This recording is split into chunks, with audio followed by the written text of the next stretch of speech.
DJI Action 2 Tutorials, File Transfer and Webcam. Connect the DJI Action 2 camera unit to the front touchscreen module or power module.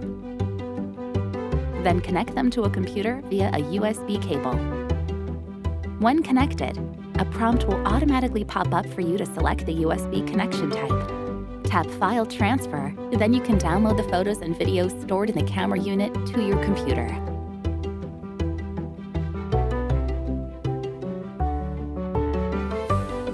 Tap Webcam to enter the webcam mode. Then the camera unit will function as a webcam input device. The bottom of the screen will display webcam, and you can press the power/record button to start recording.